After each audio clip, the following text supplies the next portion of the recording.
का स्वागत है आपके चैनल आशिक यूपीएससी के। आज के इस जियोग्राफी के बहुत ही इम्पोर्टेंट चैप्टर है इंडियन सॉइल, यानी भारत की मिट्टियाँ।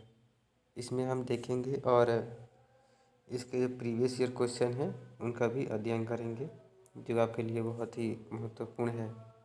बने रहें वीडियो के लास्ट तक और अपने जानकारी को और भी अधिक मजबूत और बढ़ाएं। आइए शुरू करते हैं। सबसे पहले देखते हैं कि मृदा होता क्या है, यानी सॉइल। What is soil?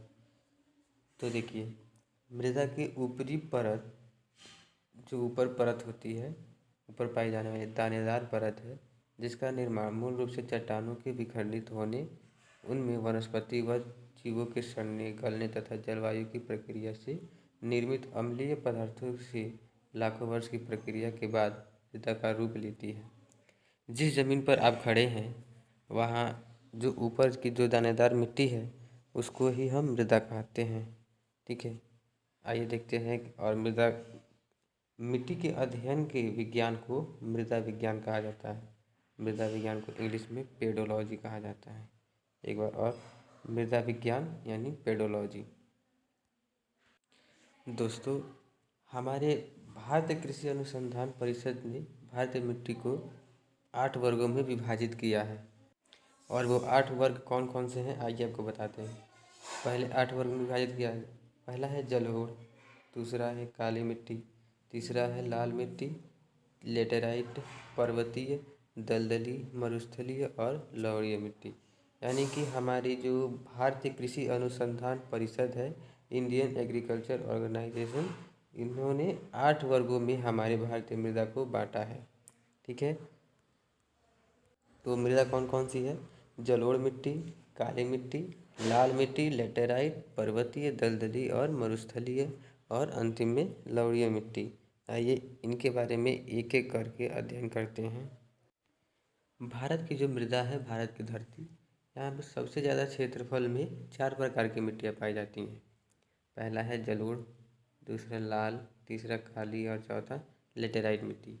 ये जो 4 प्रकार की मिट्टियाँ हैं ये भारत में सबसे अधिक क्षेत्रफल में पाई जाती हैं। और हमारे भारत की जो मृदा है इनमें 3 तत्वों की मुख्यतः कमी होती है। आइए आपको उसको बताते हैं वो 3 तत्व क्या क्या है। पहला है नाइट्रोजन, दूसरा है फास्फोरस, ठीक है, और तीसरा है ह्यूमस। आप नाइट्रोजन और फास्फोरस से परिचित होंगे।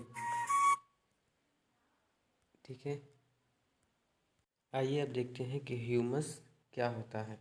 तो आपको बता दें, ये काले भूरे रंग का एक कार्बनिक पदार्थ है जो पेड़ पौधों तथा जंतुओं के प्राकृतिक रूप से सड़ने गलने, प्राकृतिक रूप से, ऐसा नहीं कि उनको जला करके, ये प्राकृतिक रूप से होता है। विघटन इसको विज्ञान की भाषा में कहा जाता है। ये जो कार्बनिक पदार्थ निर्मित होता है उसे ह्यूमस कहते हैं। कार्बनिक पदार्थ एक काला सा पदार्थ होता है और उससे जो बनता है उसे ह्यूमस कहा जाता है। ठीक है, ऐसा करते हैं कि इतना आपको समझ में आया होगा। आइए अब देखते हैं जलोढ़ मिट्टी क्या होता है। देखिए, इस मिट्टी के नाम से पहले ही परिचित हो जाते हैं। ये मिट्टी का जब संधि विच्छेद करते हैं इसका नाम का, तो आता है जल और ओढ़। क्या आता है? जल और ओढ़, यानी कि जल द्वारा उड़ाई गई मिट्टी। ठीक है, जल द्वारा उड़ाई गई मिट्टी। अब जल जहाँ पर होगा वहीं ये मिट्टी पाई जाती है। तो सबसे ज़्यादा जल उत्तर भारत में, फिर कुछ दक्षिण भारत में जहाँ समुद्र है, ऐसा कुछ यहाँ कर देते हैं। और ये पश्चिम बंगाल के कुछ क्षेत्र हैं। ये ऐसी जगह पाए जाते हैं जहाँ पर नदियाँ का उद्भव हुआ होता है, उजागर हुआ होता है।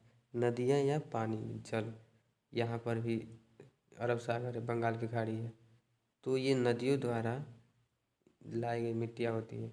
इसे दोमट मिट्टी और कछारी मिट्टी भी कहते हैं। ठीक है, इसे दोमट मिट्टी और कछारी मिट्टी भी कहते हैं। जलोढ़ मिट्टी नदियों द्वारा पहाड़ी क्षेत्रों से लाकर मैदानी क्षेत्रों में बिछा दी जाती है। पहाड़ी क्षेत्र यहाँ से ला करके नदियों द्वारा मैदानी क्षेत्र में बिछा दी जाती है। मैदानी क्षेत्र जहाँ सपाट हो, समतल हो, वहाँ पर बिछा दी जाती है नदियों द्वारा। जलोढ़ मिट्टी भारत में पाई जाने वाली सर्वाधिक उपजाऊ मिट्टी है। यानी भारत में सबसे ज़्यादा उपजाऊ मिट्टी कौन सी है, तो वो है जलोढ़ मिट्टी। भारत में सबसे ज़्यादा अधिक जलोढ़ मिट्टी भी पाई जाती है और ये सबसे उपजाऊ भी होती है। और इसका क्षेत्र कहाँ तक है ये देखते हैं। जलोढ़ मिट्टी का क्षेत्र भारत के संपूर्ण उत्तरी मैदान और तटीय मैदान, ये उत्तरी जो मैदान दिख रहा है भारत का विशाल मैदान उत्तर, और ये तटीय मैदान दक्षिण भाग जहाँ समुद्र है, ये क्या है, तटीय मैदान है। यहाँ पर ये इसका क्षेत्रफल है। जलोढ़ मिट्टी का क्षेत्रफल कहाँ कहाँ तक है, तो भारत का उत्तरी मैदान और तटीय मैदान। और इसके बारे में एक और बात जानते हैं कि प्रचुरता इस मिट्टी में क्या क्या अधिक मात्रा में होता है, तो चूना और पोटेशियम ये अधिक मात्रा में, प्रचुर मात्रा में पाया जाता है सबसे ज़्यादा। जलोढ़ मिट्टी में कौन कौन पाया जाता है, चूना और पोटेशियम। और अगला है, इनमें कमी किस चीज़ की होती है, तो कमी होती है नाइट्रोजन, फास्फोरस तथा ह्यूमस की। अभी आपको पिछले में दिखाई दिया होगा कि भारतीय मिट्टी में किससे किससे कमी होती है, नाइट्रोजन, फास्फोरस और ह्यूमस, इन तीन चीज़ की कमी होती है।